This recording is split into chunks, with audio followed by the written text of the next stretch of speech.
Tô filmando.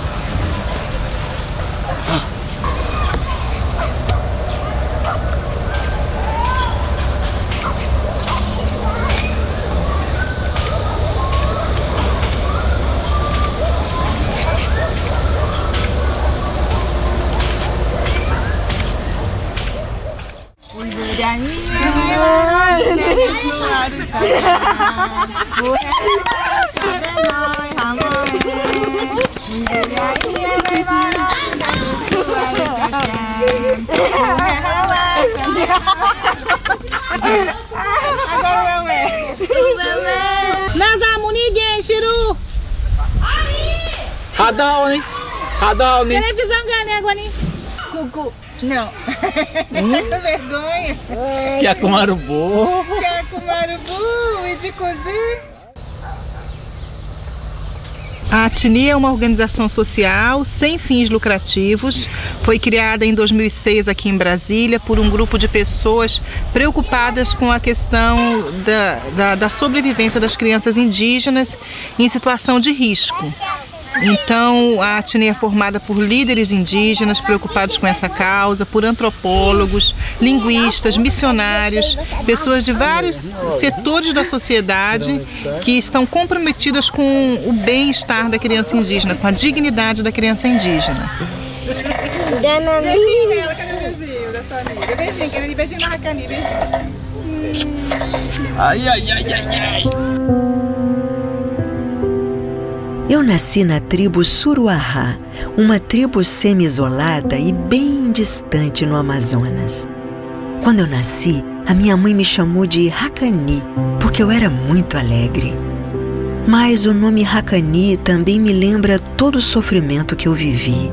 Eu quase fui morta. Anos depois, eu fui morar no Havaí, onde fiz amigos maravilhosos entre os nativos. Eles gostaram muito de mim e começaram a me chamar de Kanani. Eu amei esse nome. Ele faz parte da minha vitória, da minha nova história de vida.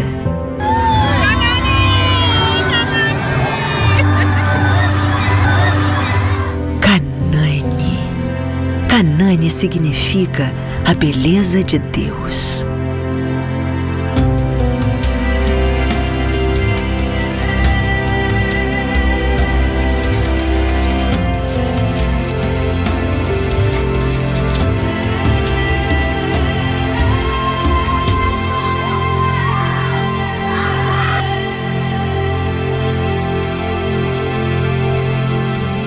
O que você gosta de fazer? Ouvir música, assistir filme, só isso. Como é o nome da tua colega?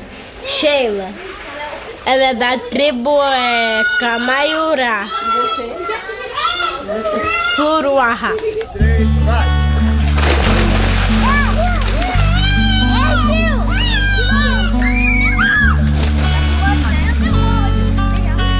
Vai, Fred.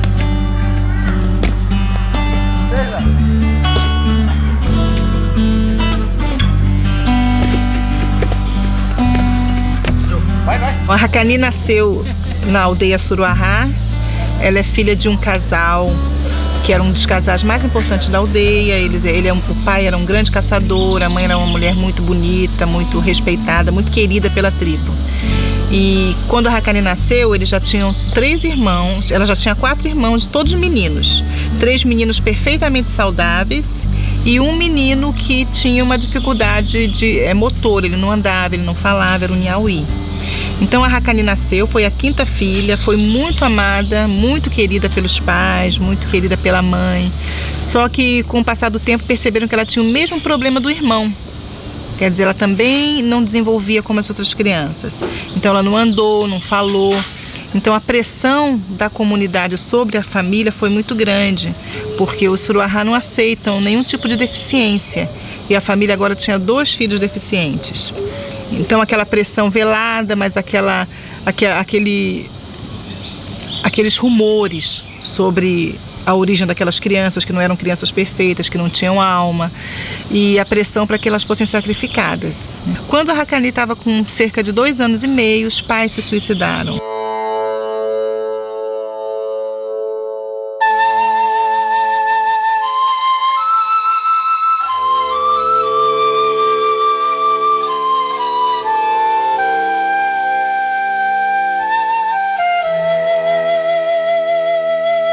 pai e a mãe tomaram veneno e se suicidaram no mesmo dia, deixando os 5 filhos órfãos. 4 meninos e uma menina, né? Um menino deficiente e uma menina deficiente também. Pouco depois do sepultamento dos pais, nós não estávamos na aldeia, então nós, quando voltamos, nós ouvimos o relato dos índios. O irmão mais velho tinha enterrado o Nhauí, enterro bateu na cabeça do Nhauí com a faca, o Nhauí desmaiou, aí colocaram o Nhauí no buraco e jogaram terra. E eles estavam fazendo a mesma coisa com a Racani, só que a Racani chorou muito, então eles tiraram a Racani do buraco. E aí a Racani sobreviveu, ela tinha 2 anos e meio nessa época. Bateram nela, então o irmão primeiro com um facão, bateu ela tem até hoje marca aqui no rosto, marca na cabeça, porque eles bateram com o facão e ela desmaiou também. Mas só que ela acordou, então ela acordou e gritou. Então ela escapou de ser enterrada justamente por isso, porque ela acordou e gritou. Então ela sobreviveu, mas ela passou por muito sofrimento, o avô flechou. Todos os adultos que passavam por ela, que viam ela jogada no chão naquele estado, batiam, cuspiam, xingavam. Ela tem marcas de facada nas costas, que davam muita facada aqui nas costas dela, queimavam as pernas dela. Então, assim, foram 3 anos de muito sofrimento. Ela ficava na beirinha da maloca, assim, ela não podia ficar dentro, ela não tinha rede. Então ela ficava, a maior parte do tempo era sentada na beira do fogo ali. Até para dormir de noite, só no meio da noite é que o irmãozinho dela, Bibi, pegava às vezes e colocava na rede junto com ele, que também era uma redinha toda rasgada, toda furada, porque ele não tinha mais pai nem mãe, ele era órfão. Então nem ele tinha condições de cuidar dela direito, mas ele fazia o que ele podia. Então foram 3 anos de abandono total. Nesses 3 anos ela não cresceu nada, então ela não se desenvolveu, ela quase não comia, só lixo, o resto, coisa que o Bibi conseguia catar para dar para ela. Então, assim, foi um milagre mesmo que a Racani conseguiu sobreviver doente e com tantos maus tratos, com tantas agressões, ela conseguiu sobreviver por 3 anos nessa situação.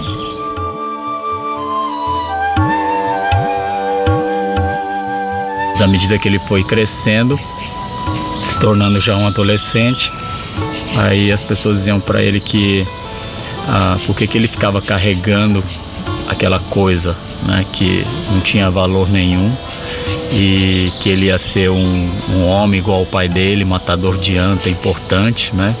Então, para ele largar aquela coisa e ser alguém na vida, né?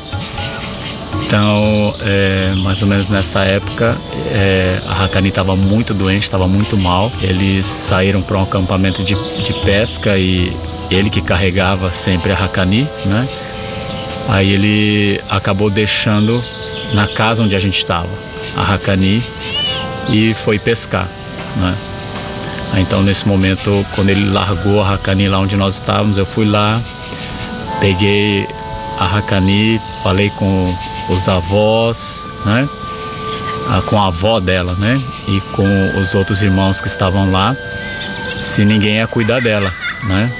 Então, o que eles disseram é que não, que ninguém ia cuidar e que o Bibi também não ia cuidar, e ele largou ela lá.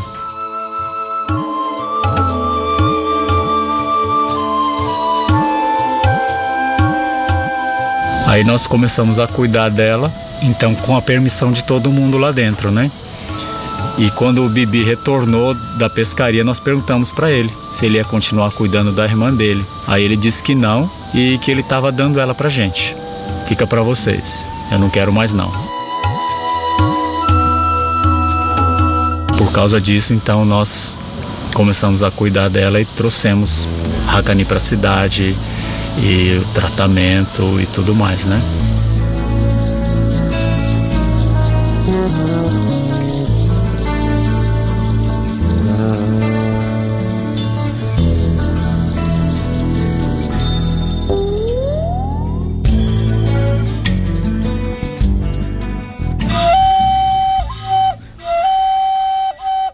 O artigo 8, número 2 da Convenção número 169 da Organização Internacional do Trabalho, a OIT, afirma que os costumes devem ser preservados, desde que em conformidade com os direitos humanos.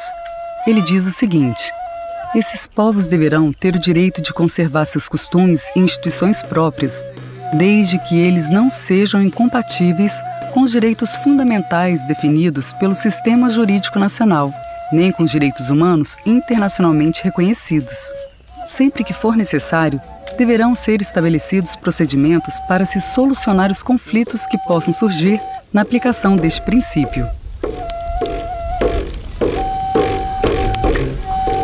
Quando o Bibi trouxe a Racani para nós, ela tinha 5 anos e meio, pesava mais ou menos uns 7 quilos, magra, só pele e osso, uma barriga bem grande, inchada, aquela barriga distendida, feridas pelo corpo inteiro, toda suja, preta, assim, aquela crosta preta na pele dela, assim, o cabelo, a cabeça cheia de feridas, umas partes com cabelo, umas partes sem cabelo, um estado assim terrível, sabe? Dava muita pena de ver a Racani, com quase 6 anos, daquele tamanho de um bebezinho, 69 centímetros era o tamanho dela, tamanho de um bebezinho assim.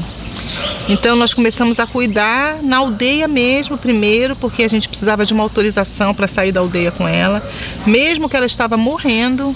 Sem autorização a gente não podia sair. Então nós tivemos que ir por quase um mês, através do rádio, tentando uma autorização da FUNASA para conseguir retirar a Racani da aldeia.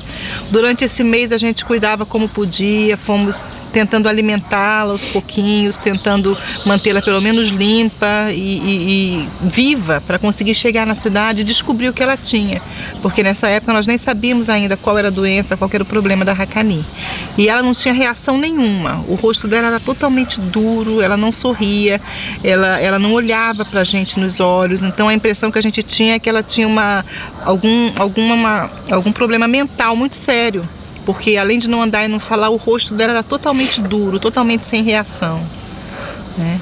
Só que a gente continuou cuidando, continuou dando amor enquanto a gente aguardava uma posição da FUNASA. E naquele tempo todo mundo chamava Racani de Djeuequer, ninguém chamava de Racani. O nome que a mãe tinha dado, eles tinham parado de usar quando a mãe morreu. Então chamavam só de Djeuequer, que significa pequena, né? E ela não tinha reação nenhuma quando a gente falava o nome dela.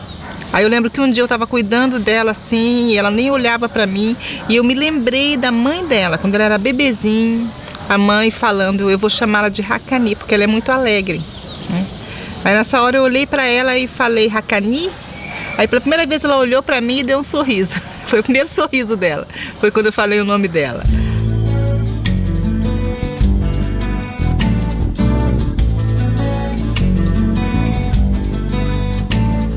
Aí eu falei, então você é Racani, você não é Djeuequer, agora eu só vou te chamar de Racani. Aí foi nesse momento que a gente percebeu que ela começou a interagir com a gente de verdade, a hora que a gente começou a usar o nome verdadeiro dela, né? E aí finalmente, depois de um mês, a FUNASA autorizou, né? A FUNAI autorizou e nós conseguimos sair da aldeia com ela.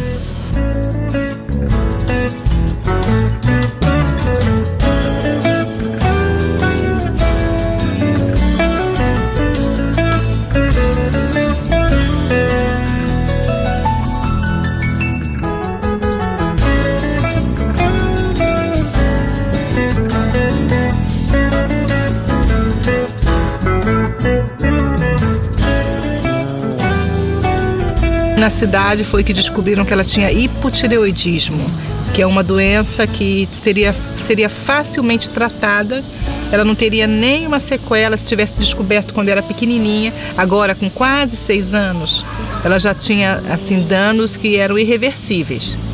Mas mesmo assim nós começamos o tratamento, a Racani começou a reagir, crescer rápido, crescia 2 centímetros às vezes por mês. Muito rápido, começou a desenvolver. Em pouco tempo ela estava andando, estava falando, estava feliz, muita vontade de viver que ela tinha, muita vontade de aprender. Então a reação da Racani, a resposta dela ao tratamento, ao amor, foi assim fantástica, né?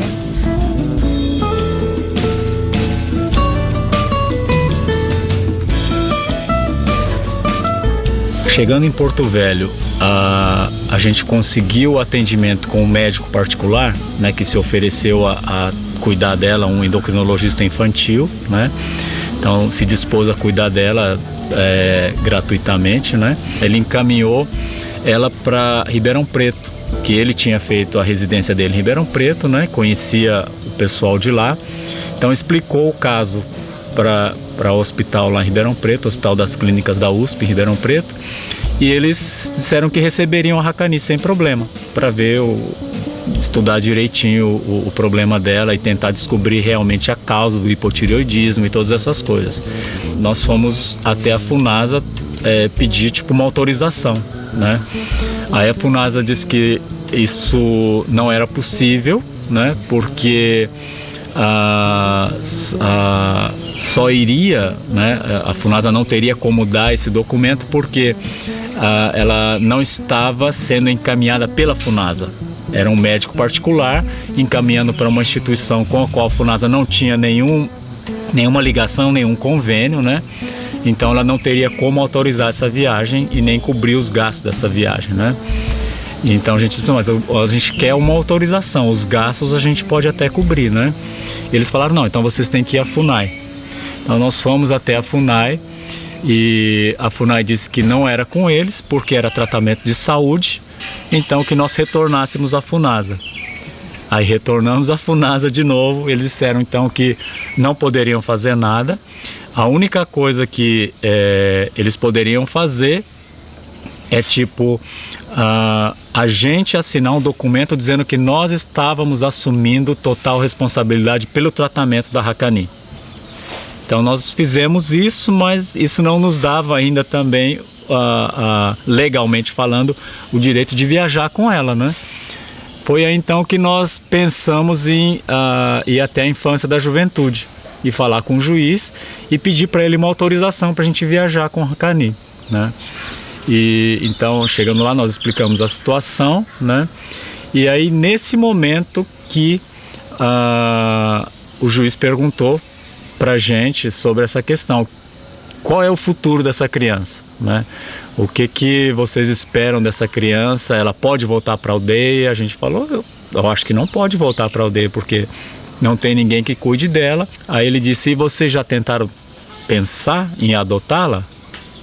Aí, para nossa surpresa, né, a gente falou, bom, é possível? Nós perguntamos para ele, né? Ele falou, a gente pode tentar, né? Então, aí, a partir daí, então, ele começou com esse processo de adoção. A gente saiu com ela em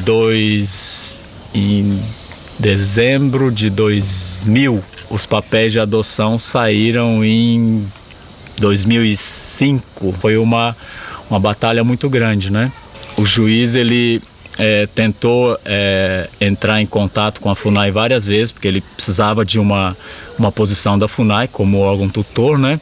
E a FUNAI nunca se pronunciava. O que eles precisavam da FUNAI era pelo menos um documento confirmando que os pais da Haqqani tinham morrido, para que ela pudesse ser adotada, e nem isso a FUNAI dava.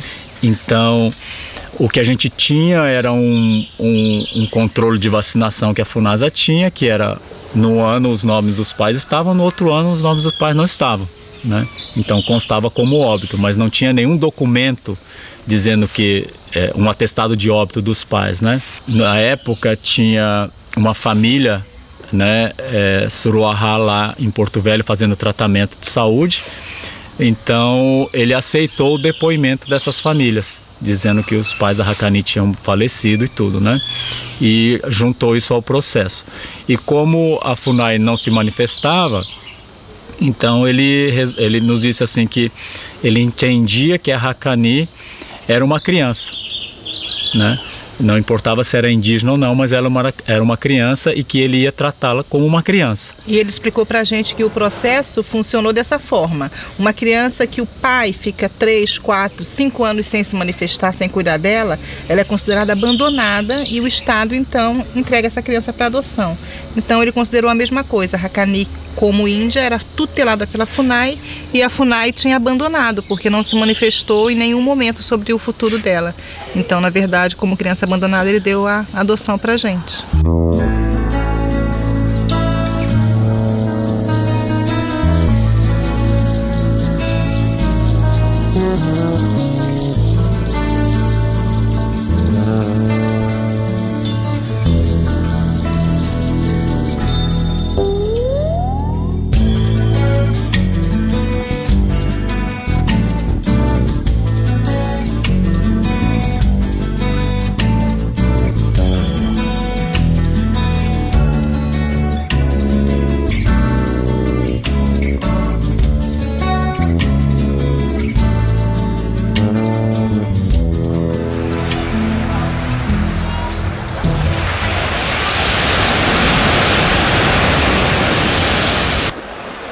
Convenção sobre os Direitos da Criança, no seu artigo 24, número 3, afirma: os Estados partes adotarão todas as medidas eficazes e adequadas para abolir práticas tradicionais que sejam prejudiciais à saúde da criança.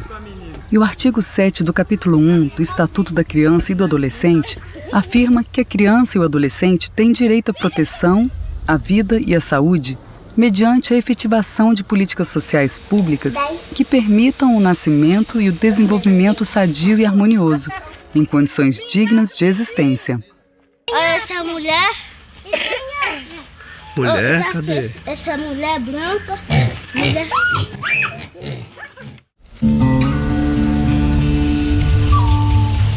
Até a criação da Tini, o assunto do infanticídio era um assunto que não era tocado, não era falado, era considerado um tabu. Ninguém gostava de tocar nesse assunto com medo das implicações. E a Tini decidiu então tomar uma postura bem aberta e bem proativa no sentido de falar, no sentido de trazer o assunto para o debate da sociedade, de trazer o assunto para o debate nas comunidades indígenas e criar um ambiente para que esse assunto saia daquela condição de tabu e de que venha para a luz, porque enquanto não é trazido à luz, o problema não pode ser resolvido.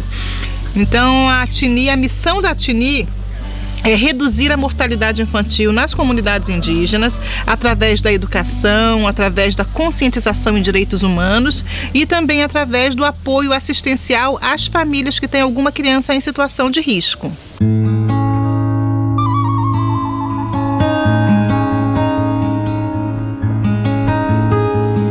A Constituição Federal Brasileira, no artigo 227, afirma: é dever da família, da sociedade e do Estado assegurar à criança, ao adolescente e ao jovem, com absoluta prioridade, o direito à vida, à saúde, à alimentação, à educação, ao lazer, à profissionalização, à cultura, à dignidade, ao respeito, à liberdade e à convivência familiar e comunitária, além de colocá-los a salvo de toda forma de negligência, discriminação, exploração, violência, crueldade e opressão.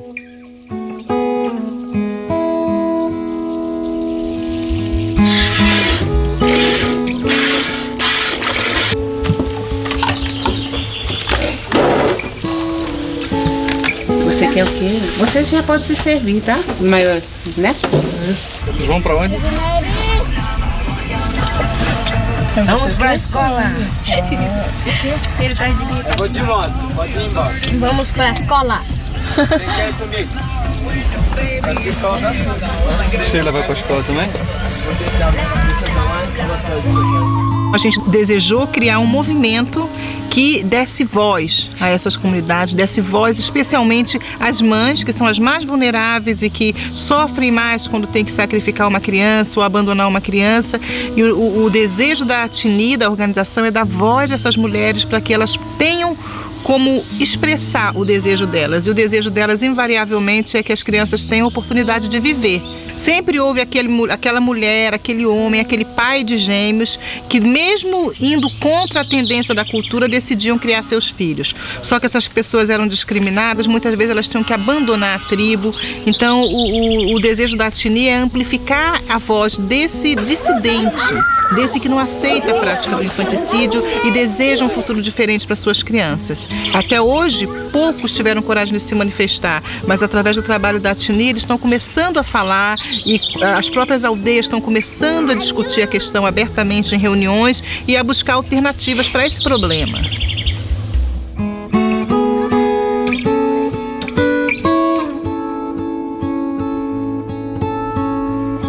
Para salvar seus filhos gêmeos, o cacique Tabata Coicuro deixou sua aldeia no Parque Indígena do Xingu em 2005 e foi morar na cidade de Canarana, no Mato Grosso.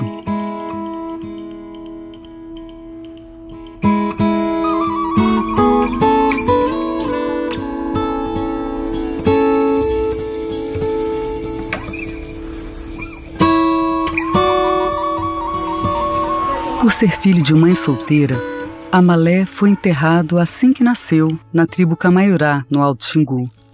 A índia Camiru Camaiurá soube e conseguiu desenterrá-lo 2 horas depois. Ela cuidou dele, buscou tratamento médico na cidade e o adotou. Eu gosto mais das vacas. Porque eles têm leite. A Lélia vai ser do nosso tempo e a Camila vai ser do nosso tempo e a Camila e a Lélia vão ser a goleiro.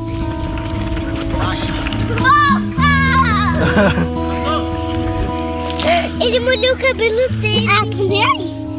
Pronto. Que isso? Cadê os copos? Cadê os copos? Aqui dentro. Já acabou a água.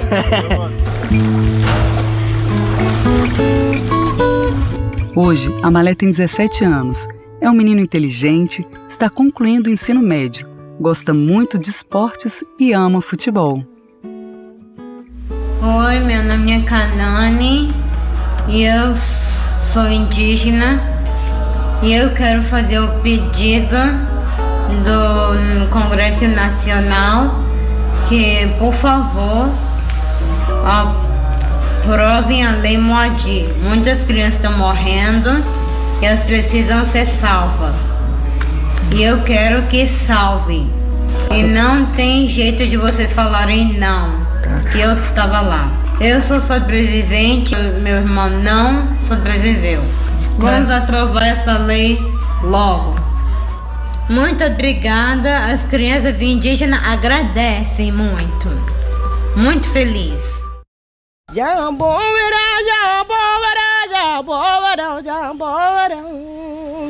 Meu nome é Moadi Suruahá.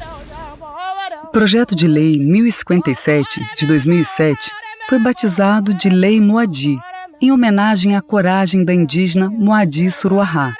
Pela tradição do seu povo, ela deveria ter sacrificado sua filha Ganani, que nasceu com paralisia cerebral.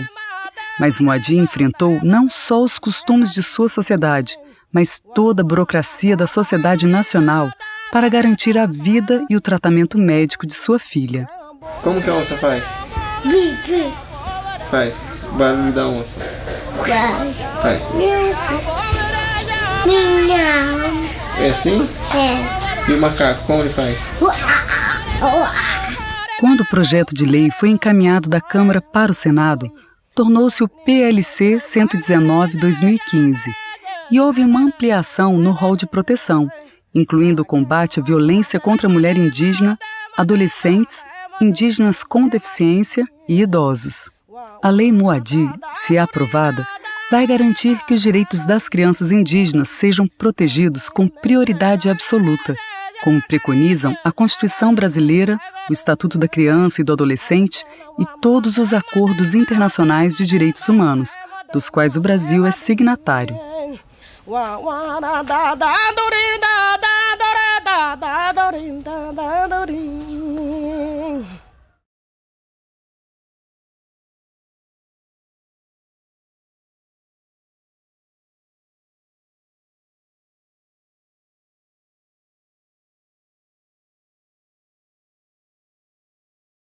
A cabeça tá aí. Botou o pé pra cá também. Não puxa muito não, senão...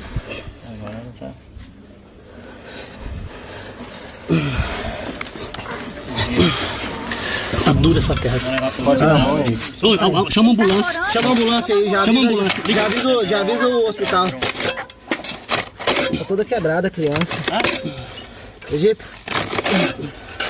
O menino tá lá na cozinha. Não tá em pé, ó. O rosto dela tá lá, tá vendo? Tá o rosto dela. Vamos tentar tirar o rosto dela de cá. Chamou aí? Aonde foi que Liga 1660. 16 minutos. Calma aí. Peraí, tira a mulher, senão ela vem no rostinho. Vou puxar. Vai sair. Saiu. Acho que a gente podia até levar logo. Vamos levar. Vamos levar logo. Vamos levar, mano. Vamos levar. Bora. Já vai lá, Henrique. Vai lá, Henrique.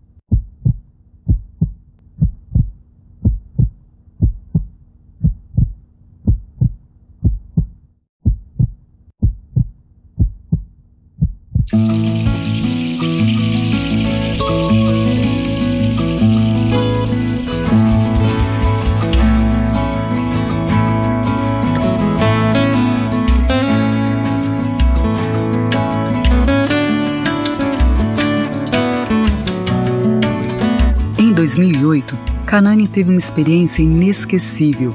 Ela reencontrou-se com seu irmão Bibi, que a salvou e cuidou dela na aldeia até entregá-la ao casal Edson e Márcia. Desde 2010, Kanani Hakani vive com seus pais Edson e Márcia Suzuki nos Estados Unidos, onde conseguiram asilo político.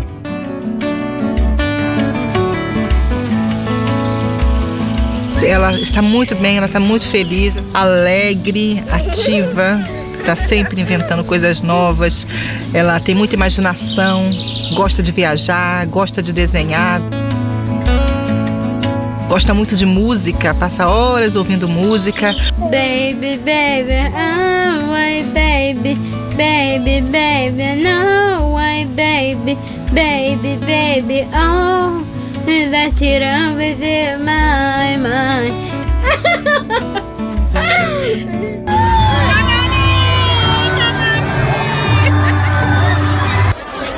Kanani Suzuki.